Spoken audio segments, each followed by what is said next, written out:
Welcome to Restaurant Influencers presented by Entrepreneur. My name is Sean Walchef, founder of Cali BBQ and Cali BBQ Media. In life, in the restaurant business, and in the new creator economy, we learn through lessons and stories. We are grateful to Toast, our primary technology partner at our barbecue restaurants and the title sponsor of our show, for allowing us to share stories within the hospitality space, stories that can help improve your hospitality business. And today we have a very special episode because we have one of the most premium, if not the most premium, steakhouse brands in the entire world. It's called Mastro's. If you don't know, you need to go. I cannot wait to go after doing my due diligence for this episode. I can't believe that I live in Southern California and I haven't been. That is my mistake, but I will make a point to go after this episode. Tim Whitlock, we have the Senior VP, COO. We have Patrick Barrett, who is the Regional VP. Gentlemen, welcome to the show. Thanks for having us. We're very excited to learn about both of your journeys, to learn about the brand. But for those that are listening, I'm going to lob this up to you, Tim. Where in the world is your favorite stadium, stage, or venue? Wow. I saw U2 in Croke Park. Where's that? In Ireland. In Ireland? Yeah, it was an amazing concert, an amazing venue. It was a great stadium to be at. So how big is the stadium? It only seats about 30,000. 30,000. And what was the name again? Croke Park. Croke Park. Okay. Uh-huh.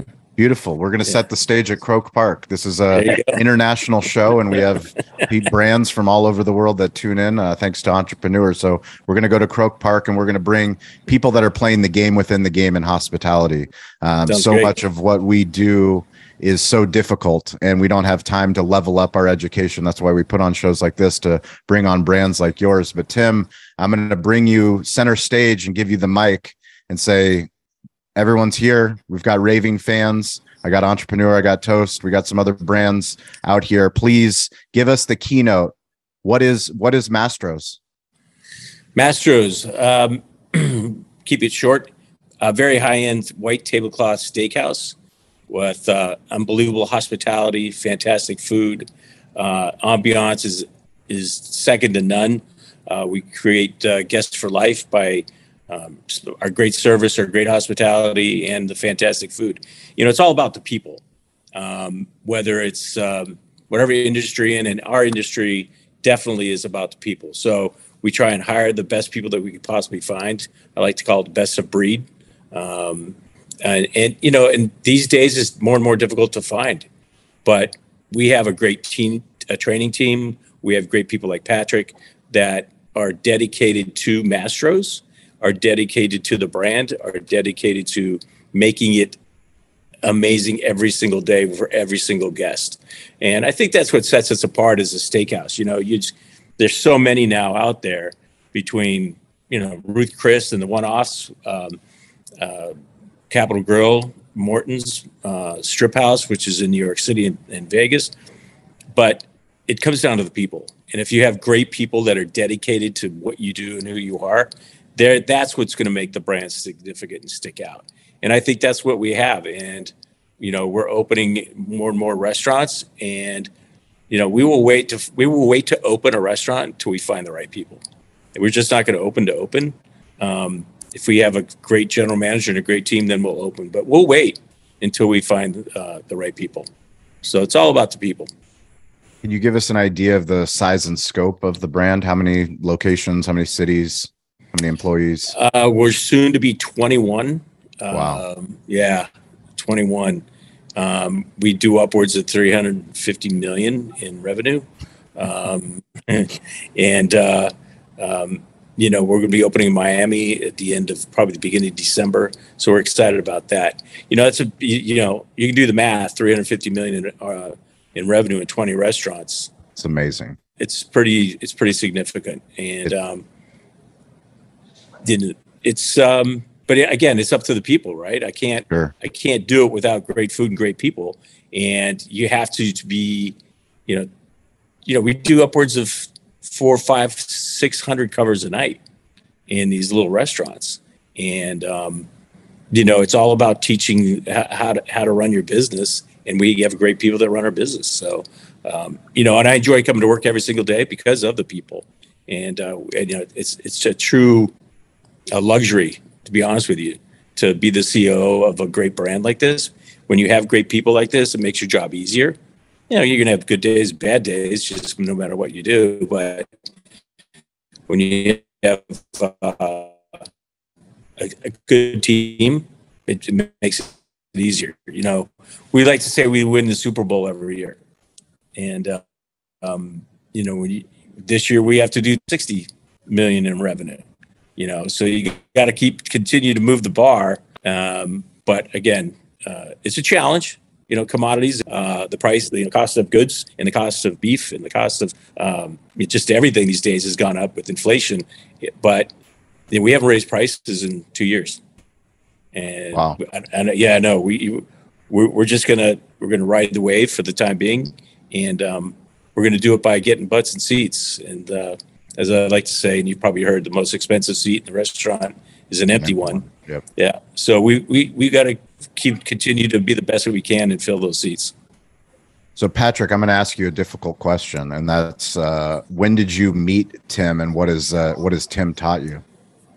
Wow. This is getting recorded and published, so no Right? pressure. No pressure. Careful. But I need you to be honest. I need an honest assessment. It's great because we're in the same room. It's great. So Give him some it's gonna be good answer. critical feedback. Yeah, I might not make it out of this building. Just for the record. That'll be good for our show numbers. Let's go. Met Tim just over 10 years ago when Mastro's was acquired and bought by Landry's. He was the COO at the time and took over our concept.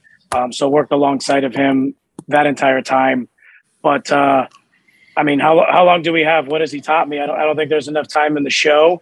But I think definitely the biggest thing Tim has taught me, and I would say the concept as a whole, is how to be a better operator. In a nutshell, how to run the business. And how do you run the business? What kind of lessons? Give me a story of something that either went wrong or went right. We all learn through lessons and stories. So yeah, I agree. I don't know if I've got one good story per se. I think let's just say in the former life and how we operated, we weren't as close to what we call now, and obviously knowing our numbers. At the end of the day, we are running a business to where it might have been not so much in tune with operations of a business per se, while still running a sound operation, but at the time better business minded with Tim's guidance. And what do you do on a operations standpoint? Like, what kind of, are you using specific technology that's proprietary to Landry's, or something that you can share with us that helps you with these daily, weekly, whatever profit and loss statements you guys are running? Yeah, I would say a lot of it has to do with the structure and the support of the corporate office. Okay. Before being say a smaller business, smaller operation, if there's a question or if there's a problem or you need support, you could pick up the phone and call the team at the office, and you've got a lot of help and support. Yeah. Tim, I would love to know, you have so many different brands in your portfolio. Can you give us just an idea of the other brands that you also oversee, take care of, steward? Well, I do. And again, I have great leaders on some of these brands, most of these brands. So I'm the chief operating officer for Mastro's. Another couple of concepts called Morton's Steakhouse. Heard of them? You've heard of them, yeah. I've been to Morton's. Del Frisco's Grill, Yeah. Strip House, the Ocean Air Seafood Room. I assist with Catch and Catch Steak. And Patrick, who am I leaving out? I don't want to make anybody upset. So it's a few. It's about over $1 billion in revenue. So we just continue to, and they're all different, right? They're all. I'll just use this as a way. They're all different kids. Yeah. Right. They're all different steakhouses. One's a seafood restaurant, a very, very white tablecloth. So that's a different challenge all on its own. But they all have their own personality. You got to keep them separate. Everybody wants to be a Mastro's, but Mastro's is Mastro's. I'll say this now for everybody here. I don't have any favorite children. I was going to ask you at the end of the episode. You just cut me off. But you got to treat them all different, right? You got to treat them all different. They all have their own silo. They all have their own guest base, right? Our guest base at Mastro's is different than a Morton's or a Strip House guest base. So you've got to figure out who that guest base is and attack that base. So it's challenging, like I said, but I have good vice presidents like Patrick that run my day-to-day business. My job is to steer them in the right direction. Huge news. Toast, our primary technology partner at our barbecue restaurants in San Diego, and the primary technology partner of so many of the guests that we have on this show, have announced they are expanding their business offerings with Google. So now, if you search on Google Maps and you sign up for Toast Tables or Toast Waitlist, you will have the opportunity to improve the digital hospitality experience of the guest, allow them to book through the maps into the Toast reservation system. One of the biggest difficulties that restaurant guests have is when they search for your restaurant and they want a table, they do not have an easy solution to book a table or to get on a wait list. This is huge news for the restaurant industry, huge news for guests, and huge news for you, the restaurant owner. Check out Toast Tables today and find out the new integrated solution that they have. This is something that we've wanted for a long time. How do you integrate reservations, wait lists into your point of sale? Toast has done it. Check it out. Tim. Yes, sir. When was the first time you met Tillman Fertitta? Well, actually, it was about over 20 years ago. I worked for a concept called Chart House, which he acquired many, many years ago. And I was the vice president of operations at that point in time for Chart House. Funny story is I elected not to go work for him at that point in time. I left and I worked for another company. But as years went by, I was the vice president of the Ocean Air Seafood Room, which he, again, purchased. And I was the vice president of the Ocean Air Seafood Room. So as of 15 years ago, here I still am. So I elected to come to work for him, and it's been nothing but fantastic, actually. Tell me what you've learned working for him. Tenacity. Know your numbers again. Do the right thing. You're gonna have to cut this because some guy decided to start mowing the lawn. Patrick, what's going on around here? The tenacity that the gardener has. We got to make sure to keep it nice and green out here. Man, I tell you, this is tough. Going back, he's taught me to run a good business. And, when you are running a great business for him, he will let you run your business. That's what I really like. He lets you be the entrepreneur. If things aren't going right, he's going to let you know. There's no doubt about it.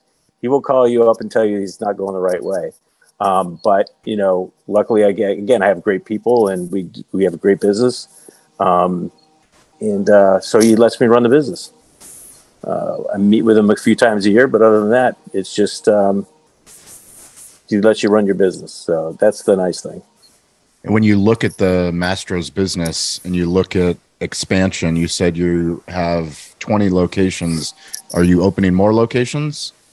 Are there plans? Yeah, we're opening in December. We're opening in Miami, down on Brickell. Okay. And then we're opening another one in Columbus, Ohio. And then we have a franchisee that we're probably going to open one or two, one in Cabo and one in Cancun. Oh, wow. Yeah. That's kind of our first franchisees with Mastro's, but, we're looking to do more.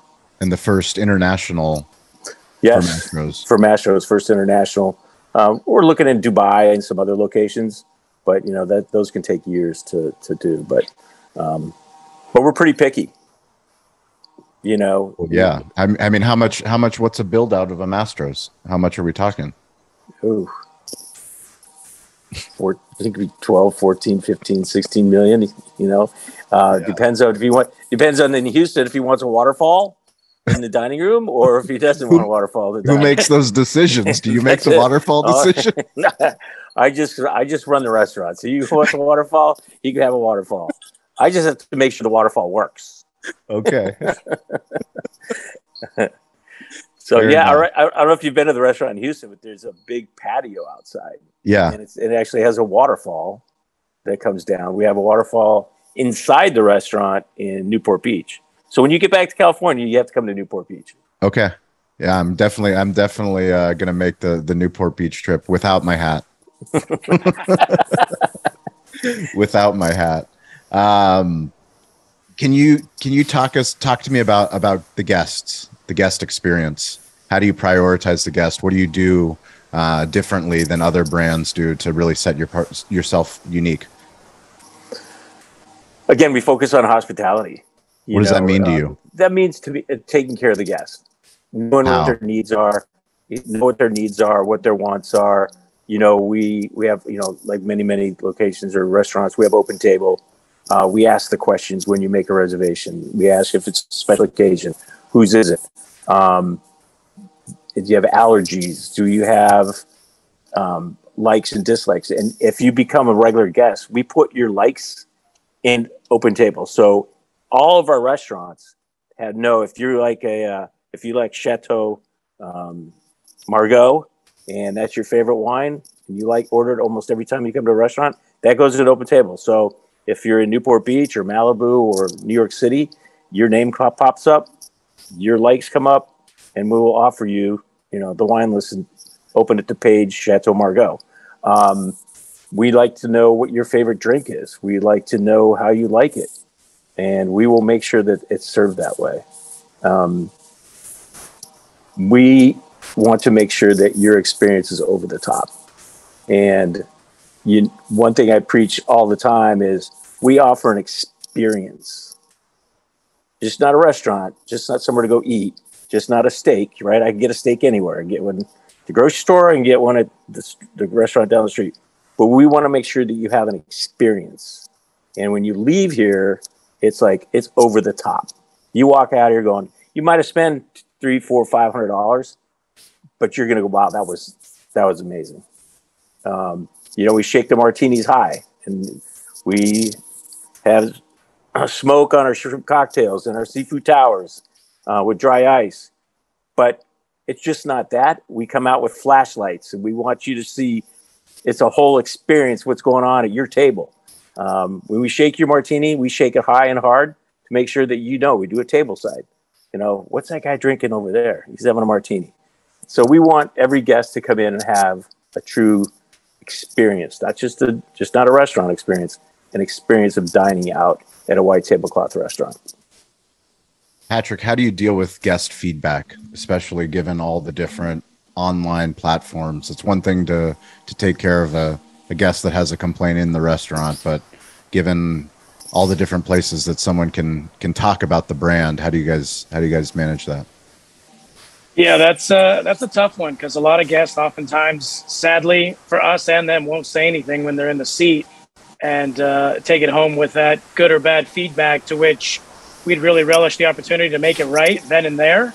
But at the end of the day, that helps us too with our scorecard. Hey, this wasn't right. I didn't like that. And hopefully we have some form of getting their true contact, getting them on the phone, figuring out how we dropped the ball, and the opportunity to always make it right, invite them back in, and hopefully show them the great experience that we're known for. Do you have any examples of a guest recovery that is kind of like the shining story of going above and beyond?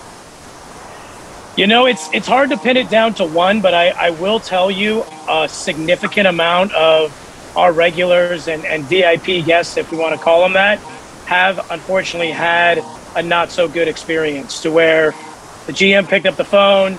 Hey, Sean, I'm so sorry you had that experience. Thankfully, the guest was willing to listen and accepted the invitation back in, and we turned it around. I will say, outside of obviously significant and habitual visits, many of our regulars and VIPs were turned around and then become loyal to us.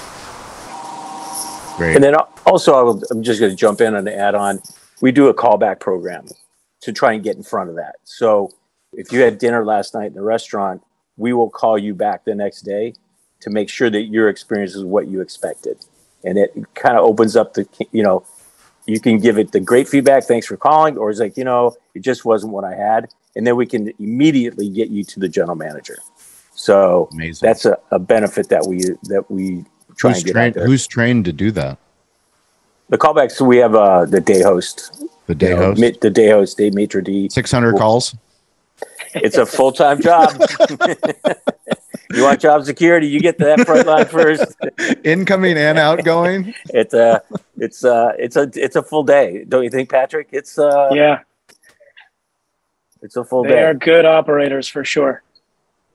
When you think about technology, how do you incorporate technology to become more profitable in the restaurants? Patrick, I'd let you take this one. I think Pulse is probably, we have talk about technology on all our managers and general managers and chefs' phone. We have NCR has a thing called Pulse, right? Sure. Yep. So it's okay. So it's up to minute, up to the day, up to the minute sales. I can look up what table if you came into dinner tonight and I knew what table you're at, I can look at it, what you're ordering, what you're having, et cetera, how long the courses are taking, and make sure that your experience is up to date. But, I will tell you, it's addicting to watch Pulse every day because it's your scorecard, right? It's kind of like watching your favorite football team on TV. You get to watch it, the score every single day. So it's fun. And Patrick, I think that's kind of set us apart a little bit and all that, don't you? Yeah, the live in the moment and possibly having to shift or, obviously tracking sales is great, but labor or comps or what's going on and even in the moment alerts are fantastic. That's awesome. Tim, we have a lot of younger, new hospitality professionals that listen to this show. What kind of advice would you give to them as they move on in their career? Like the Patrick said, is the best thing is be patient and learn as much as you possibly can, right? It depends on what you want to do. You want to get into fast casual? Do you want to get into white tablecloth? Do you want to get into fast food? But it's not going to happen overnight. Learn as much as you possibly can. I started as a busboy, okay, many, many years ago. Wow. Yeah, I know. But I was from really from busboy to billion dollar brand. It's not a bad episode title. Right? It took a couple years, but it wasn't overnight. It was a good thing you're just getting started. But one of the things is educate yourself. What I did is I loved wine and I knew nothing about it. So the best book out there is the World Encyclopedia of Wine. I bought that and I started studying wine when I was 21, 22 years old. And I still learn more and more about wine now than I ever have. There's more, there's always new things coming, right? There's always new wines. There's always new food. There's always new, we have an Australian Wagyu on our menu now. That's $160 for a 16-ounce cut. So there's always new things out there that I'm always learning about. So always educate yourself along the way is probably the best thing I can tell you. If you think you know it all, it's not going to work for you. And how about you, Patrick? Yeah, I would agree with all of that. In conjunction with the patience part, you got to learn in the moment. You got to do it. Everybody thinks that they deserve it or they're ready for it, and careful what you wish for, especially as you rise. It's a long journey, but enjoy the journey along the way. It's great. So every single week on Wednesday and Friday, you, the listener, you, the viewer, we have a app called it's called Clubhouse, but it's a place for you to tell us about your restaurant, tell us about your sales career, content creation, come on stage, let us know what you're building. That's every Wednesday, Friday at 10 a.m. Pacific time, 1 p.m. Eastern time. We do a social shout out. This week's shout out goes to Gene Goycochea of Cali Barbecue. He's the barbecue mentor of our brand.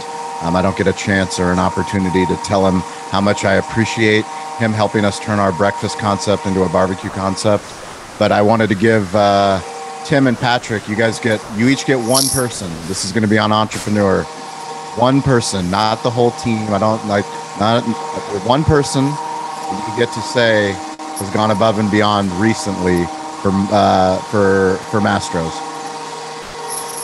Oh man, Pat, you can take the lead on that one. You get to stick your neck out first. Wow. You have to pick one person so everybody else is mad that you didn't pick them. That's how I do it. Wow. You're really setting me up on this one, Sean. Hey, now I got to pick a favorite you got to child. pick a favorite child. That's right. Well, I guess just by default, I'm in his building. But our GM here in Newport Dale, the guy could probably run and win mayor if he wanted to for the city, just because what he's done over his tenure here, I think 9-10 years, he knows everybody.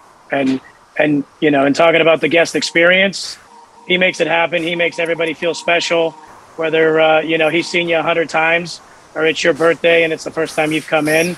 That guy's a champion of the people. That's awesome. Congrats, Dale. Tim, who's your favorite?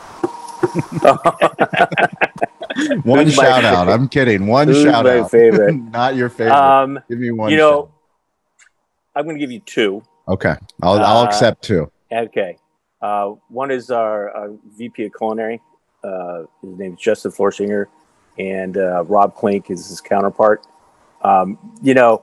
I challenge those guys on a daily basis on what's next and how are we going to get there and what's going to propel us to be better in food and quality than any other restaurant company. I challenged them last week to a chocolate dessert that we're going to look at for the first quarter.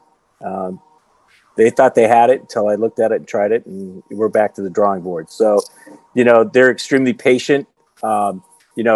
Chefs usually have some kind of an ego, right? No. As one of my chefs told me, if you don't like the food, it's fine. Just, don't attack me. But I think, those two guys get a good shout out because they don't get the recognition that they usually do because they're kind of behind the scenes creating. But they always are very patient. They always put up with me. And, I push a lot back on them than probably accept. So kudos to those two guys. Well, I appreciate you guys. Thank you for giving them a shout out. Most of the time in hospitality, we don't get an opportunity to thank those people like that help us do what we do. If you guys want to get in touch with me, it's at Sean P. Walchef, SHAWN PWALCHEF. That is on all the social platforms, LinkedIn, Instagram, TikTok, X, Threads, whatever it is. You guys, I'm weirdly available to learn about you, learn about your restaurant. Tim, Patrick, what's the best way for people to find out more about the brand? Come visit. Come visit. Come visit. Have a steak. Come have a steak. What do we order? So I'm coming to eat right now. What do I order? Patrick, what are you going to order? I'm in the middle of the road between tender and flavor, so I'm more of a New York. I like our actually Kansas City strip, the bone in New York. Got to get the lobster mashed potatoes, a new addition on the side, broccolini, and then of course you got to start with the seafood tower. Seafood tower, and then what's for dessert? Oh, the butter cake. Butter cake. The butter cake. They both laugh and say butter cake, so butter cake is what it is. If you come to Masters and if you don't get a butter cake, you just don't come. If you're going to go out and if you're going to skip on calories, yes, you're not the right place on that one. Not the right place. No. I that resonates with me. If you come to Cali Barbecue and you don't get peach cobbler, you're probably not welcome back. Yeah, I mean, when you go out totally to eat, blew it. It's one of those things like if you want to go Sweetgreens, knock yourself out. Have a salad. But if you're coming to Mastros, indulge, man, because you're not going to. Some people come. We have our PPXs that come once, twice a week. But if you're going to come on your special occasion, make it a special occasion. We're going to make it special for you, but we want you to make it. Come enjoy it here. But those are good picks, Patrick. I love it. Well, so Mastros, you can follow them on Instagram, on social. Thank you, gentlemen, for sharing the secrets, sharing the wisdom. We appreciate it. I look forward to coming and trying it, and I hope our audience comes out and shares those pictures on social as well. So thank you very much, both of you. My pleasure. Thank you for having us. Thanks, Sean. The best way that you can help us with the show is to subscribe and write a review. We love the opportunity to connect with you no matter where you are on the globe, no matter what restaurant you are running. Please send us a DM on social at Sean P. Walchef. If you are interested in Toast, if you want to improve your digital hospitality, please send me a DM. I will get you in touch with a local Toast representative. We appreciate you listening to this show. The best way that you can help the show is share it with a friend, and we will catch you all next week, or we will see you on one of the digital playgrounds that we call social media.